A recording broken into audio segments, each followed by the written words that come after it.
नमस्कार, मी रश्मी. देशोन्नती न्यूज बुलेटिनमध्ये आपले स्वागत आहे. जाणून घ्या आतापर्यंतच्या ठळक घडामोडी. नाशिकमध्ये मनसे अध्यक्ष राज ठाकरे यांचे कार्यकर्त्यांकडून ढोल ताशाच्या गजरात जंगी स्वागत. लोकसभेच्या पार्श्वभूमीवर राज ठाकरेंचा नाशिक दौरा. विविध पक्षातील पदाधिकारी मनसेत करणार प्रवेश. राष्ट्रवादी शरद पवार गटाकडून नागपूरच्या पेराटी चौकात आंदोलन. भारतीय जनता पक्षाकडून विरोधकांवर सूडबुद्धीने कारवाई करत असल्याचा आरोप करत राष्ट्रवादी शरद पवार गटाकडून आंदोलन.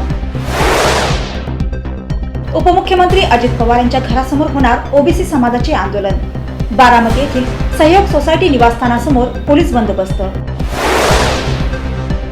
धुळ्यात ओबीसी बांधवांनी जिल्हाधिकारी कार्यालयात भरला मराठा समाजाचा अध्यादेश. राज्य सरकारने मराठा समाजाच्या सर्वच मागण्या मान्य केल्याने ओबीसी समाज बांधवांमधून तीव्र निषेध व्यक्त. प्रतिभा शरदचंद्र पवार मुंबईतील राष्ट्रवादी प्रवेश कार्यालयात दाखल.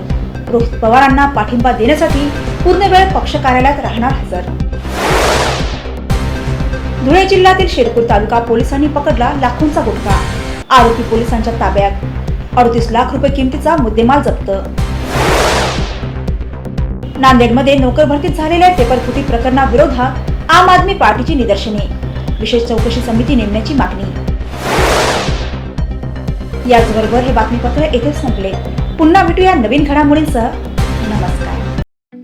ठळक घडामोडींसाठी देशोन्नती न्यूज चॅनलला सबस्क्राईब करा आणि बेल आयकॉन प्रेस करा.